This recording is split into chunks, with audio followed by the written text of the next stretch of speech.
Marc Aurèle, le roi philosophe stoïcien, a dit un jour que notre vie est ce que nos pensées en font. Cette profonde intuition pose les bases de cette vidéo où nous vous montrerons 11 choses vitales que vous devez tranquillement éliminer de votre vie en comprenant et en contrôlant notre paysage intérieur. Comme le suggère Aurèle, nous pouvons nous transformer. Ce n'est pas juste une expérience passive, c'est une expérience interactive et nous vous invitons à participer activement en partageant vos perspectives sur chaque sujet que nous abordons. Restez avec nous jusqu'à la fin, car ce voyage promet non seulement des connaissances, mais aussi une opportunité de profonde auto-réflexion et de transformation. Commençons par expliquer pourquoi vous devriez arrêter de vous justifier auprès de ceux qui vous causent de la douleur. Lorsque vous avez été blessé par quelqu'un que vous considériez autrefois comme un ami proche, rappelez-vous ceci. Vous ne leur devez pas une explication détaillée ou un affrontement dramatique. La meilleure chose à faire est simplement de passer à autre chose. Il ne s'agit pas de se venger ou d'exiger des excuses, il s'agit de protéger votre paix. Vous pourriez vous retrouver dans une situation où cette personne revient vous demander de l'aide. Croyez-moi, un simple non est tout. Ce dont vous avez besoin. Vous n'êtes pas obligé de tendre la main à quelqu'un qui a trahi votre confiance. Évitez le drame et mettre discrètement de la distance entre vous et eux est souvent la décision la plus sage que vous puissiez prendre. Laissez le temps révéler les conséquences de leurs actions. Concentrez-vous sur vous-même. Laissez l'avenir se dérouler comme il le fera. C'est souvent la meilleure façon de permettre à vous deux de grandir. Alors, soyez authentique. Vous n'êtes pas obligé de garder des gens dans votre vie qui vous manquent de respect. Tout le monde mérite d'être apprécié pour ce qu'il est, et s'éloigner de ceux qui ne le font pas est en fait un choix courageux. Il s'agit de choisir votre santé mentale et votre croissance plutôt que du drame inutile. Comme l'a dit Marc Aurèle, la meilleure vengeance est de ne pas ressembler à celui qui a commis l'injustice. Ne vous abaissez pas à leur niveau, investissez plutôt dans le fait de devenir la meilleure version de vous-même, en cultivant votre paix intérieure et votre caractère. C'est ça, la vraie affaire. Deuxièmement, les objectifs inutiles. Le voyage de la vie exige souvent que nous prenions des décisions cruciales, agissions délibérément et restions fidèles à nous-mêmes. Dans ce processus, il est vital de reconnaître quand certains objectifs ne servent plus notre véritable but. Lâcher prise de ces objectifs est non seulement normal, mais nécessaire, car cela nous permet de nous concentrer sur ceux qui comptent vraiment. Cependant, un aspect important de ce processus est la discrétion dans la façon dont nous le faisons. Évitez de diffuser chaque changement ou décision. Il n'est pas nécessaire de partager chacun de vos mouvements avec le monde. Cette prudence aide à protéger votre stratégie globale et vos intentions alors que vous naviguez à travers ces changements. Faites-le subtilement, en vous assurant que vos actions sont alignées sur vos valeurs fondamentales et votre identité. Faites ces ajustements tranquillement, en vous adaptant au fur et à mesure que les situations se déroulent, ou en valorisant toujours le pouvoir de la vie privée dans vos choix stratégiques de vie. Cette approche simplifie non seulement votre chemin, mais maintient également l'intégrité de votre parcours personnel. Comme l'a dit Sénèque, un éminent philosophe stoïcien, ce n'est pas que nous avons si peu de temps, mais que nous en perdons tellement. La vie que nous recevons n'est pas courte, mais nous la rendons telle. Nous ne sommes pas mal pourvus, mais nous utilisons ce que nous avons de manière gaspilleuse. Cette citation résonne profondément avec le concept de se concentrer sur des objectifs essentiels et de laisser tomber l'inutile, nous rappelant d'utiliser notre temps et nos efforts pour simplifier la situation plutôt que de la compliquer davantage. Il est plus bénéfique d'internaliser et de réfléchir à ces expériences. Cette pratique honore non seulement la vie privée des deux parties, mais facilite également un processus de guérison personnelle plus profond. Si vous vous sentez obligé de discuter de ces questions personnelles, cela peut être un signe de problèmes émotionnels non résolus. Au lieu de chercher des exutoires externes, engagez-vous dans un dialogue intérieur pour comprendre et traiter ces sentiments. Cette approche garantit que toute relation problématique est résolue avec dignité, sans en faire un sujet de discussion publique. En agissant ainsi, vous protégez votre bien-être émotionnel et celui des autres impliqués, favorisant un parcours de guérison plus respectueux et discret. Comme l'a dit Marc Aurèle, un philosophe stoïcien, vous avez le pouvoir sur votre esprit, pas sur les événements extérieurs. Réalisez cela et vous trouverez la force. Cette citation résonne profondément avec l'idée de se concentrer vers l'intérieur et de contrôler nos réactions aux situations extérieures, en particulier dans le contexte délicat des ruptures relationnelles. Quatrièmement, élevez la voix devant les autres. Pendant les périodes de frustration ou de colère, imaginez que vous êtes dans une réunion animée, votre cœur battant de frustration.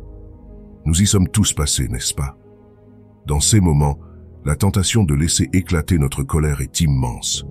Mais si au lieu de cela, nous choisissons de parler doucement pour canaliser cette énergie ardente, non pas en criant, mais en des mots calmes et stables, ce n'est pas seulement une question de maintien de la face, c'est un voyage vers la maîtrise de nos tempêtes intérieures. Rappelez-vous un moment où vous avez vu quelqu'un perdre son sang-froid. Comment vous a-t-il fait sentir? Mal à l'aise, peut-être même déçu. Maintenant, imaginez quelqu'un qui, malgré le chaos, est resté serein, sa voix un baume apaisant dans un océan de bruit. C'est la personne à laquelle nous aspirons tous, n'est-ce pas? C'est dans ces épreuves, ces tests de notre esprit, que nous trouvons notre véritable force, transformant la colère en action, la frustration en concentration. C'est comme l'alchimie de l'âme.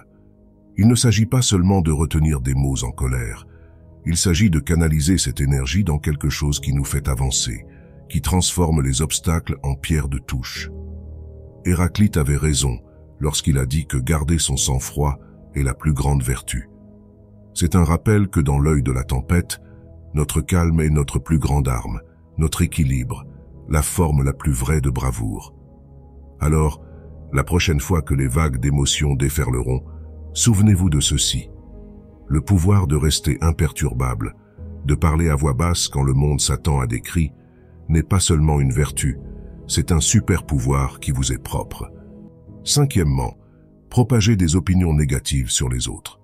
Pensez à la dernière fois où vous avez entendu quelqu'un médire sur une autre personne.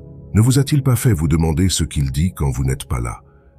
Propager des opinions négatives sur les autres est une pente glissante. Il est facile de se laisser emporter dans l'excitation du moment, mais ces mots, une fois prononcés, vous collent comme des ombres, projetant une lumière sombre sur votre caractère. Il s'agit de plus que d'être diplomatique. Il s'agit d'être le genre de personne en qui les autres ont confiance et respectent. Vous n'avez pas à aimer tout le monde, mais rappelez-vous que chaque personne que vous rencontrez mène un combat dont vous ne savez rien.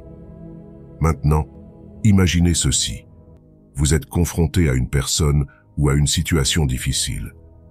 Il est tentant de laisser vos jugements fuser, n'est-ce pas? Mais voici le truc. À ce moment-là, vous avez le pouvoir de changer le récit. Choisissez l'empathie plutôt que le mépris, la conversation plutôt que le conflit. C'est difficile, sans aucun doute. Vous ressentirez tout, de la frustration à la compassion, peut-être même une pointe d'admiration pour leur ténacité. Cette approche n'est pas seulement une question de maintien de la paix, il s'agit de comprendre la complexité de la toile des émotions humaines et des interactions. En agissant ainsi, vous ne faites pas que construire des ponts. Vous devenez une personne capable de naviguer avec finesse et cœur dans les eaux tumultueuses des relations. Si vous êtes arrivé jusqu'ici, je vous demande de laisser un commentaire pour montrer que vous cherchez vraiment le changement. Allez-y, laissez un like et abonnez-vous pour plus de contenu comme celui-ci. Maintenant, continuons. Sixièmement, se comparer constamment aux autres. La poursuite incessante de la comparaison de soi aux autres est comme courir sur un tapis roulant sans interrupteur d'arrêt. C'est épuisant, sans fin, et franchement un voleur de doute de soi et de satisfaction. Maintenant, imaginez que vous commenciez à célébrer vos bizarreries, vos faux pas, vos victoires, peu importe leur taille. Il ne s'agit pas d'ignorer le monde qui vous entoure, mais d'embrasser votre parcours brut et non filtré. La vie n'est pas une série soigneusement scénarisée où tout le monde lit le même script. C'est désordonné, imprévisible et incroyablement divergent. Votre histoire, avec ses hauts et ses bas, ses triomphes et ses revers, est un témoignage de votre résilience, de votre individualité. Plongez dans votre propre récit, laissez-le être un spectre d'émotions, de la frustration au triomphe, uniquement le vôtre. En possédant votre parcours, vous ne faites pas que progresser, vous réécrivez les règles du jeu à votre façon. Comme l'a dit le philosophe stoïcien Épicure, contrôlez vos perceptions, dirigez vos actions correctement, acceptez volontiers ce qui est hors de votre contrôle. Cette citation résonne profondément avec le concept de se concentrer sur notre propre chemin plutôt que de se comparer aux autres. Septièmement, l'utilisation insouciante des réseaux sociaux. Considérez votre vie comme une narration unique, pleine d'expériences riches et de croissance personnelle. Les réseaux sociaux, en revanche, sont un vaste réservoir des meilleurs moments des autres, souvent seulement leurs meilleurs moments. Cette disparité peut conduire à des comparaisons injustes et à un sentiment de mécontentement avec nos propres vies. Il est donc vital d'aborder les réseaux sociaux avec intention, en les utilisant à des fins spécifiques, telles que chercher de l'inspiration, des connexions ou des informations, puis en revenant à la réalité de notre propre parcours. Pour y parvenir, essayez de planifier des moments spécifiques pour utiliser les réseaux sociaux, comme pendant le café du matin ou après le travail, pour éviter leur intrusion constante. Avant chaque interaction en ligne, faites une pause pour vous demander si c'est constructif ou simplement une distraction. Cette pleine conscience aide à séparer l'engagement significatif du défilement insouciant. Si vous remarquez une baisse d'humeur ou d'estime de soi liée à l'utilisation des réseaux sociaux, envisagez de faire une pause. Cette période d'éloignement est une opportunité de s'engager dans une quête du monde réel plus épanouissante. Imaginez-vous sur une scène, les projecteurs braqués sur vous, entourés d'une mer de visages, chacun prêt à juger comment vous agissez, parlez et existez. Ce scénario écrasant et restrictif met en lumière la nature suffocante de vivre pour l'approbation des autres. Maintenant, imaginez-vous sortir de cette scène pour entrer dans un espace calme et serein, où votre voix est celle qui compte le plus. Ce changement symbolise l'importance de prioriser sa voix intérieure par rapport aux jugements extérieurs. Vivre pour l'approbation des autres nous éloigne de notre vrai moi et de nos désirs, comme porter des vêtements mal ajustés juste pour plaire aux autres. Rappelez-vous les moments de véritable accomplissement dans votre vie. Ils se sont probablement produits lorsque vous étiez fidèle à vos propres valeurs et croyances, indépendamment des attentes des autres. C'est le cœur d'une vie authentique. Pour intégrer cela dans la vie quotidienne, commencez par une introspection avant de prendre des décisions. Interrogez vos motivations. Est-ce pour vous ou pour les autres? Faites confiance à votre intuition, reconnaissez vos besoins et travaillez à renforcer votre estime de soi. Célébrez vos réalisations, apprenez de vos erreurs et valorisez vos qualités. Rappelez-vous que l'acceptation de soi est un voyage marqué par des triomphes petits mais significatifs. En rejetant le poids de l'approbation extérieure, nous ouvrons la voie à une vie plus authentique et épanouissante, où nous sommes les principaux acteurs, guidés par l'authenticité et le courage. Neuvièmement, le perfectionnisme. Dans notre quête d'amélioration de soi, il est essentiel d'aborder les pièges du perfectionnisme. Cette mentalité, bien qu'apparemment bénéfique, conduit souvent au stress et au sentiment de ne jamais être assez bon. Le perfectionnisme fixe des normes impossibles et nourrit la peur des erreurs. Cependant, embrasser nos imperfections est essentiel à la croissance personnelle et au bonheur. La vie, tout comme l'art, devient plus enrichissante et authentique lorsque nous laissons place à l'imperfection. Pour combattre le perfectionnisme, commencez par embrasser vos limites et comprenez que les erreurs font partie de l'apprentissage. Déplacez votre objectif de la perfection vers l'excellence, ce qui signifie faire de votre mieux, tout en sachant qu'il y a toujours place à la croissance. Pratiquez la compassion envers vous-même et soyez doux lorsque les choses ne se passent pas comme prévu. Célébrez vos efforts et comprenez que chaque expérience contribue à votre parcours. Redéfinissez enfin le succès, non pas comme un résultat sans faille, mais comme le voyage lui-même, rempli d'apprentissage et de croissance personnelle. Lâcher prise du perfectionnisme ouvre un monde de possibilités où les erreurs sont perçues comme des opportunités. Cette mentalité favorise une vie plus détendue et authentique, vous permettant d'apprécier la beauté de votre propre humanité et le chemin unique que vous parcourez. Dixièmement, s'accrocher à des attentes irréalistes. En embarquant dans le grand voyage de la vie, nous fixons souvent des voiles d'attente, traçant des cours vers des rêves et des désirs. Pourtant, Ces voiles peuvent se transformer en fantasmes irréalistes qui nous plongent dans les mers houleuses de la déception et de la désillusion.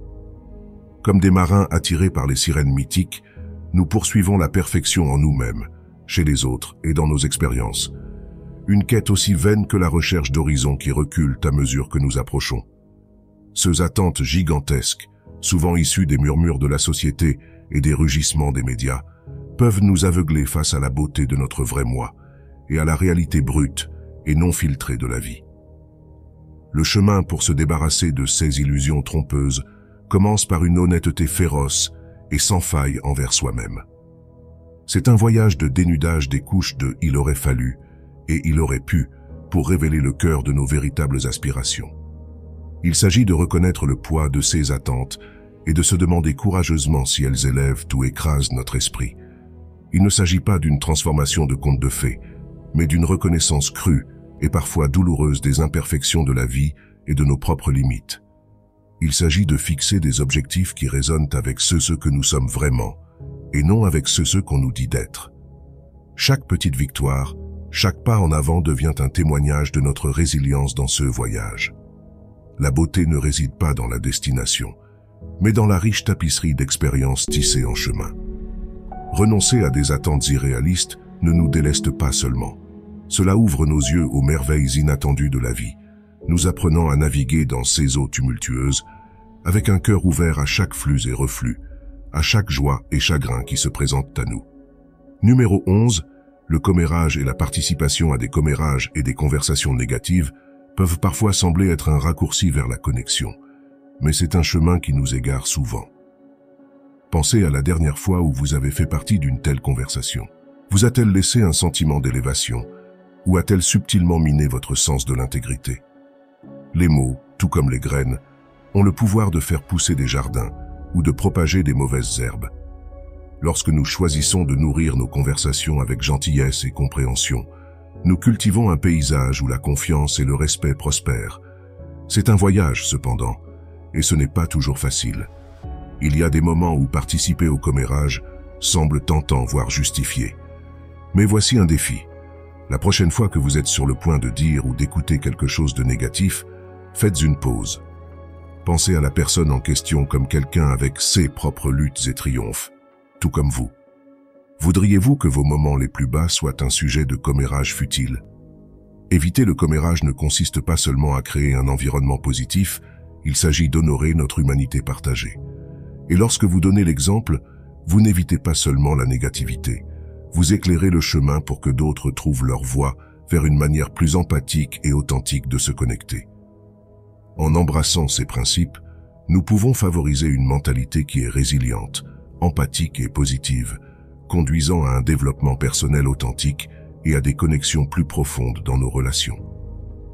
Si vous avez trouvé cette vidéo utile, abonnez-vous pour plus d'aperçus, appuyez sur la cloche de notification et montrez votre soutien avec un like et un commentaire. Et oui, comme d'habitude, pour une exploration plus approfondie de la sagesse, 2 vidéos supplémentaires apparaissent maintenant à l'écran.